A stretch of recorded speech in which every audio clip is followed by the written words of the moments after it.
Bismillahirrahmanirrahim. Assalamualaikum warahmatullahi wabarakatuh. Alhamdulillah, pada kesempatan kali ini marilah kita panjatkan puji dan syukur kita kepada Allah Subhanahu wa taala, karena pada kesempatan kini kita akan belajar lagi, melanjutkan pembelajaran berbasis video. Semoga bisa difahami oleh anak-anakku walaupun kembali ke dalam posisi daring ya anak-anakku. Pada kesempatan kali ini kita mulai dari yang namanya fikih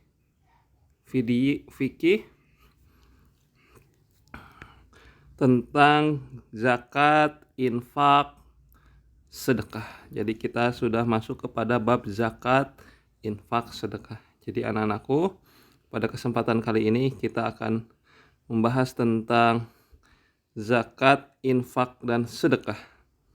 Jadi anak-anakku, kita akan belajar tentang zakat, infak, sedekah. Bab ini semoga bisa difahami. Berikutnya anak-anakku yang dirahmati Allah, sebelum kita mulai, kita belajar tentang definisi dan dasar hukumnya. Di dalam Al-Quran kita diperintahkan terutama zakat dulu ya, karena di dalam Al-Quran banyak sekali perintah tentang menunaikan zakat. Kita mulai dari pengertian. Zakat, infak, dan sedekah itu punya perbedaan-perbedaan yang benar-benar harus kita pahami, sehingga kapan sih zakat, kapan sih kita sedang berinfak dan bersedekah. Atau minimal hari ini kita membahas zakat dulu.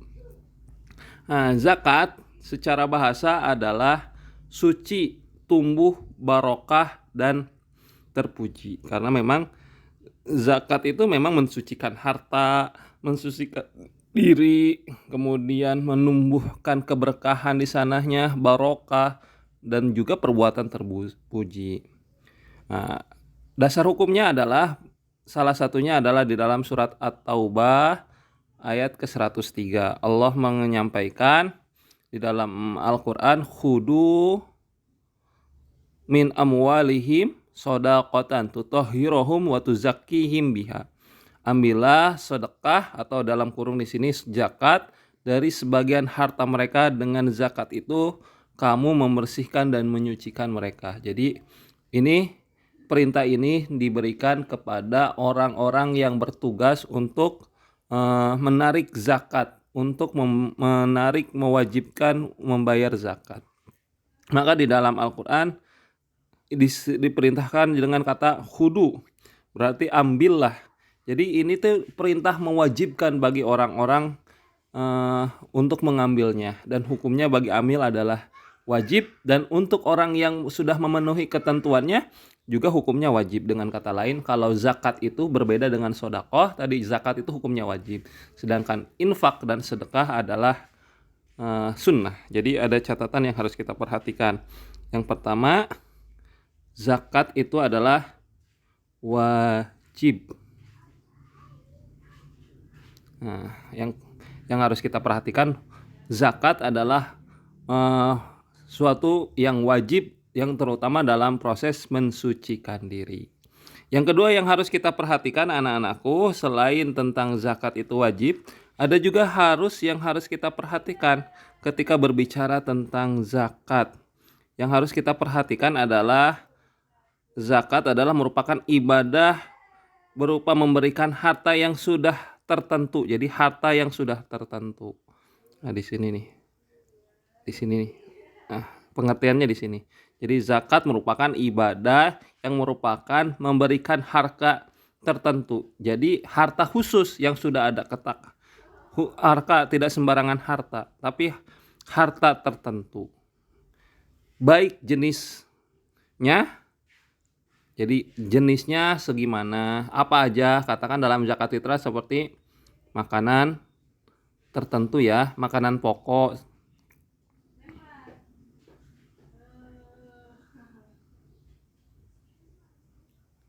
Jadi tertentu gitu kan. Yang harus diperhatikan adalah tertentu. Yang kedua jenisnya, yang kedua ukuran. Ukuran itu maksudnya apa? Dalam ukurannya, di dalam zakat itu ada ukuran-ukurannya. Kalau dalam zakat fitrah ada ukurannya 2,5 kilogram. Sedangkan di dalam zakat itu mal ada zakat mal itu ada ukuran-ukurannya. Jadi kamu bisa wajib membayar zakat itu kalau kamu hartanya katakan sudah seukuran, sudah berapa gram emas gitu kan, simpanan kamu sudah berapa gram emas, hasil pertanian kamu sudah berapa, kalau hasil peternakanmu sudah berapa ekor gitu kan, baru kamu sudah bisa membayar zakat. Itu disebut istilahnya adalah dengan istilah nisab ya anak-anakku yang diperhatikan. Jadi istilah-istilah dalam zakat harus kamu perhatikan. Ada nisab. Nisab. Kemudian juga ada waktunya atau disebut dengan haul. Jadi ada istilah yang harus kamu perhatikan di dalam zakat. Yang pertama tadi tertentu ya. Tertentu.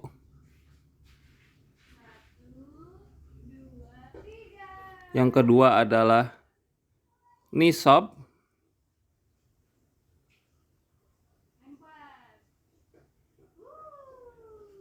Yang ketiga adalah haul. Nanti di syarat ada penjelasannya. Jadi anak-anakku silahkan dibaca lagi lah. Jadi ada haul, ada 3 yaitu tertentu, jenis-jenis tertentu. Kemudian ada nisabnya. Nisab itu ukuran minimal kamu bisa membayar zakat. Yang berikutnya adalah haul. Kamu harus perhatikan itu. Lanjut ke berikutnya. Mungkin dalil ya, tadi ini banyak dalil tentang wa aqimus sholata wa atuz zakat warka'u ma'ar raki'in. Itu contoh dalil. Kemudian juga ini jenis-jenis zakat. Kita mulai. Zakat itu ternyata ada beberapa jenis. Ya, anak-anakku yang harus kita perhatikan. Yang pertama adalah ada beberapa jenis tentang zakat gitu kan. Yang pertama adalah zakat itu ada 2 jenis setidaknya. Di sini ada 2 jenis ya. Di sini zakat ada 2 jenis. Yang pertama adalah zakatun nafsi, yaitu zakat yang tujuannya adalah mensucikan diri, yaitu zakat yang mensucikan diri. Zakat yang mensucikan diri atau disebut juga di istilahnya dengan zakat fitrah. Yang kedua adalah zakatun mal, yang artinya mensucikan harta atau mensucikan harta benda kita. Di sini dengan zakat mal. Nanti bisa dibaca di Ismu Baku, buku fikih. Sekarang kita masuk kepada zakat mal. Anak-anakku mungkin sudah sering kalau di setiap bulan Ramadan, di akhir bulan Ramadan, orang tua kita selalu datang ke masjid, ke kiai, ke ustadz, ke RT dan sebagainya untuk membayar zakat. Ya, membayar zakat. Berapa? 2,5 kilogram. 2,5 kilogram. Entah itu pakai beras,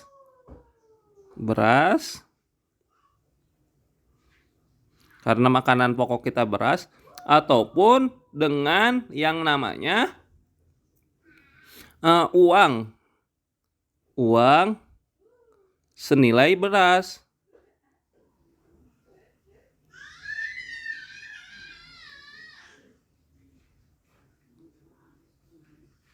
Uang senilai beras, yang senilai 2,5 kilo beras. Contoh itu mah. Jadi ada beras dibayar 2,5 kilogram atau uang senilai yang namanya dengan uang senilai beras.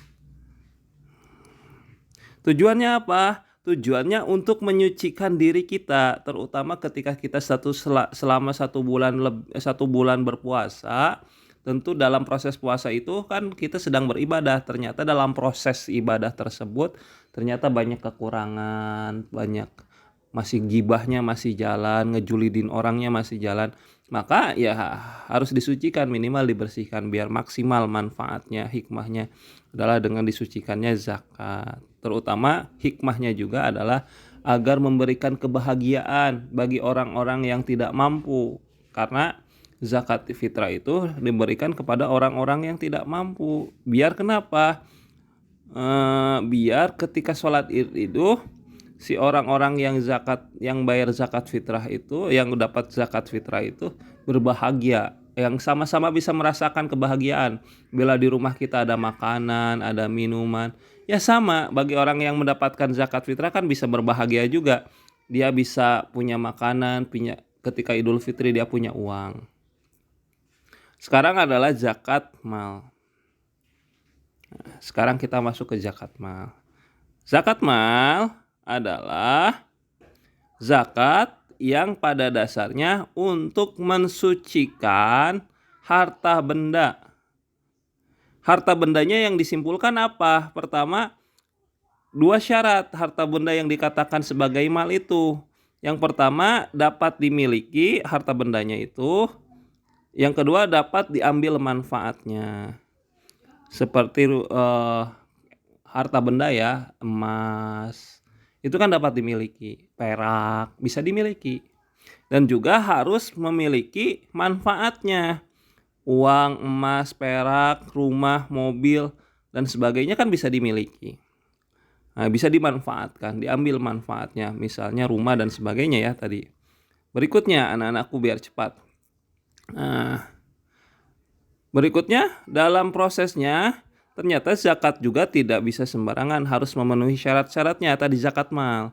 Yang pertama adalah milik kita penuh. Yang harus kita perhatikan adalah hak milik.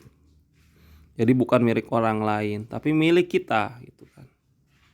Nah, yang kedua adalah berkembang. Kalau ada kita punya tanah ya, atau kita punya hal-hal seperti pertanian, tanah tidak bisa berkembang cuma karena kan tidak diolah. Ya tidak wajib dijakati. Cuma tanahnya doang, kita tidak bisa mengelola. Tapi ada hasil panennya. Nah, dari hasil panennya, kalau punya hasil panennya, berarti wajib dijakati. Ya, jadi harus bisa berkembang, bertambah. Kalau tidak bertambah malah nanti habis untuk dimakan. Yang kedua adalah memenuhi nisab, ukurannya. Memenuhi ukurannya. Katakan saya punya harta emas itu 100 gram emas, katakan selama 1 tahun itu. Nah, itu kan ada ukurannya. Nah, ukuran di dalam Islam itu ukuran minimal dia wajib membayar zakat, katakan sudah 85 gram. 85 gram emas. Kalau belum masuk ke 85 gram, dia belum wajib zakat. Contoh itu mah. Jadi ada ukuran minimalnya. Yang berikutnya sisa hutang. Jadi bukan harta yang kita miliki ternyata hasil dari ngehutang semua. Walaupun banyak ternyata itu kreditan semua, hutang semua. Ya tidak boleh, itu tidak bisa dijakati. Tidak bisa dijakati, tapi murni terbebas dari hutang.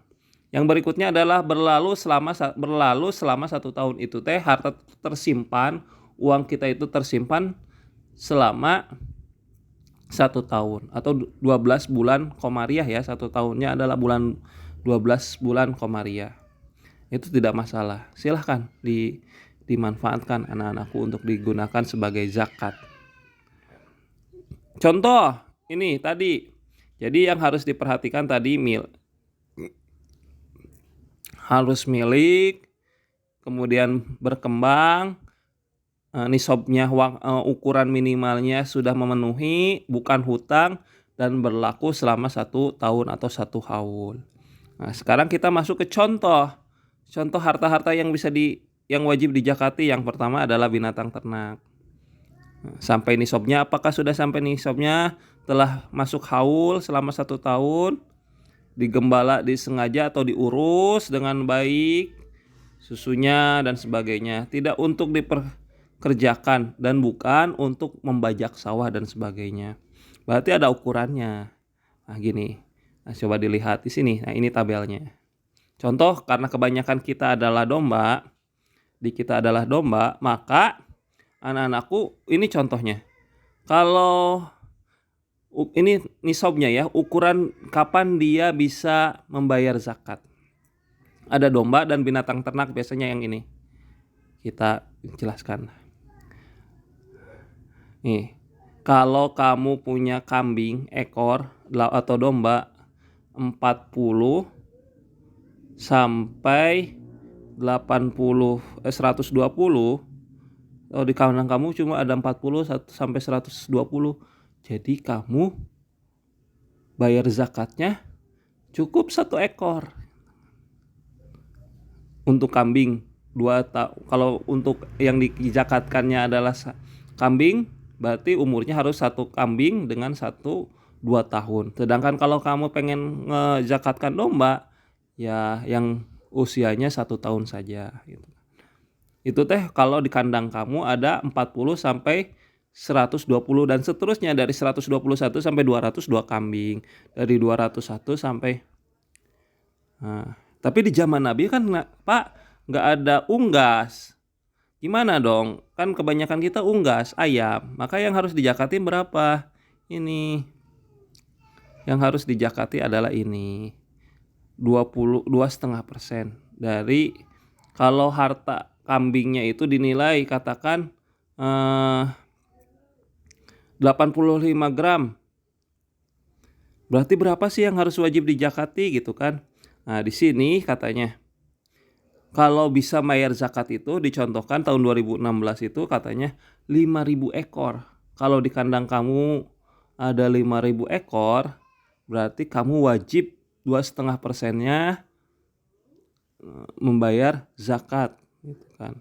Ini tahun 2016. Jadi kamu bayar zakat 2,5%.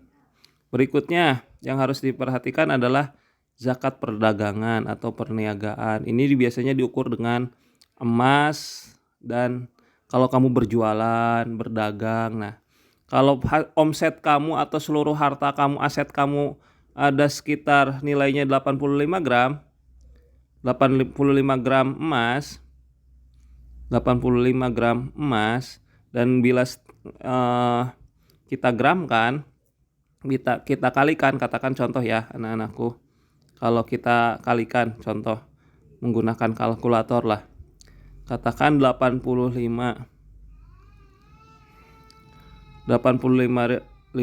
dikali, katakan emas itu 500.000,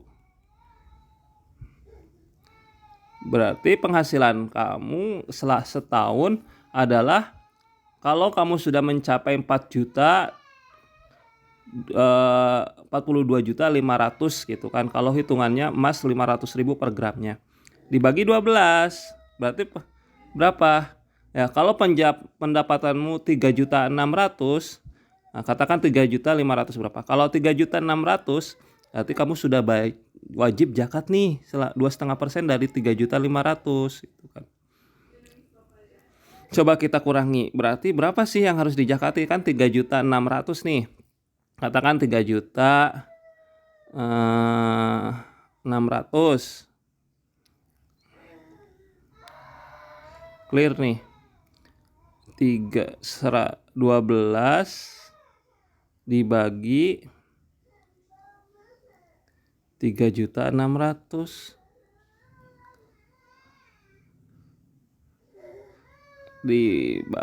dikali 100. Salah. Mohon maaf.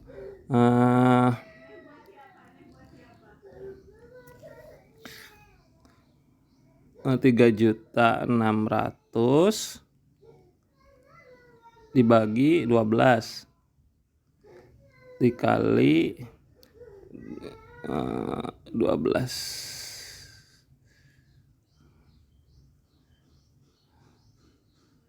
Dikali 12%, 3.600.000 dibagi 2,5.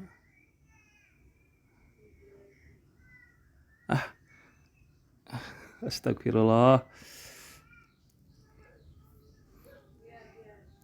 Ya pokoknya dihitung lah, nanti dicari lah persentasinya. Bapak lupa lagi cara ngitung persentasi, tapi pada dasarnya anak-anakku yang dirahmati Allah, 12%-nya berapa gitu kan di antara itu. 2,5% dikali tadi, dicoba di 2,5% dikali 3.600.000,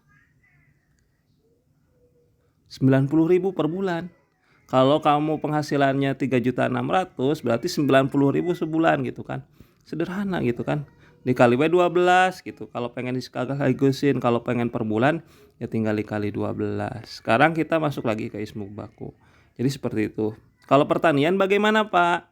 Saya pekerjaannya sebagai petani, tinggal dilihat.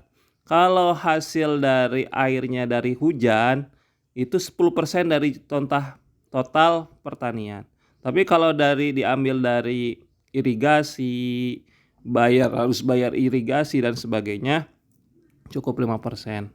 Emas dan perak serta harta simpanan. Tadi 2,5%-nya berapa?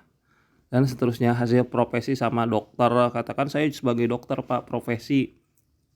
Gajinya udah 4 juta berarti wajib nih bayarnya.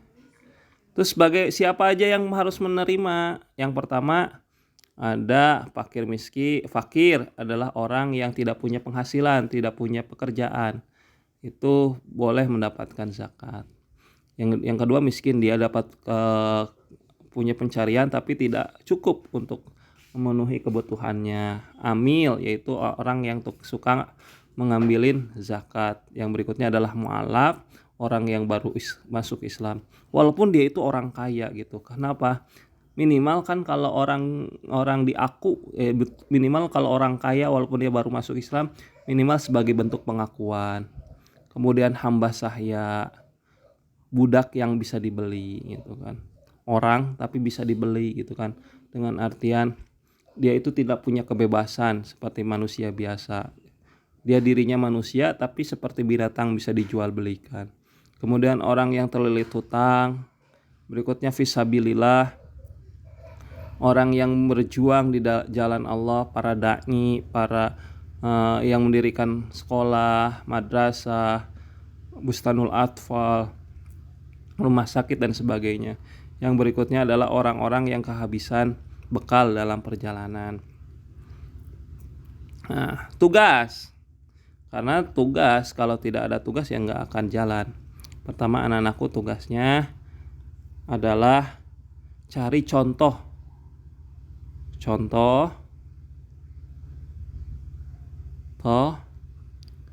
di media sosial, medsos. Di medsos bagaimana orang-orang atau lembaga menyalurkan biaya zakatnya. Bapak kasih contoh nih. Kita bisa ngambil contoh dari yang namanya salah satu lembaga amil zakat. Nah, di Muhammadiyah juga ada namanya Lajismu. Bapak bisa contohkan dari Lajismu Muhammadiyah Ciamis lah, katakan bagaimana menyalurkan zakatnya. Kalian tinggal catat nih, zakat Ciamis, Lajismu Ciamis pada tanggal segini menyalurkan zakat. Asnafnya atau orang yang mendapat haknya adalah Ibnu Sabil gitu kan. Maka boleh nih si zakat fitrah diserahkan untuk membelikan apa bentuknya gitu kan. Nah, silahkan ditulis, kemudian juga diperhatikan. Nanti catatan tugasnya mohon dijaprikan ke Bapak. Kita mulai ya, coba Bapak carikan nih contoh.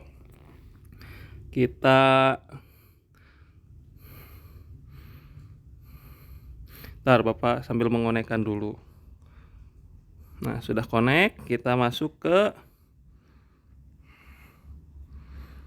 Instagram. Contoh, kalian cuma suruh nyari di medsos terus dicatat apa aja gitu keterangannya.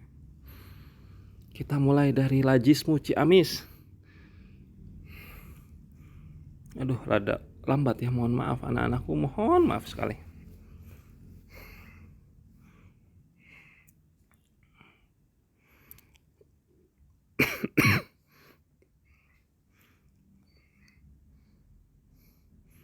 Lajismu Ciamis.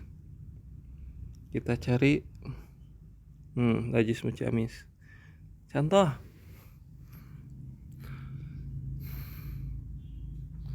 Contoh ini lembaga amil zakat. Udahlah, kalian cari Lajismu mana, Lajismu Banjarsari, Lajismu Ciamis. Kalau nggak ada Banjarsari, cari Lajismu Pusat, Lajismu apa gitu.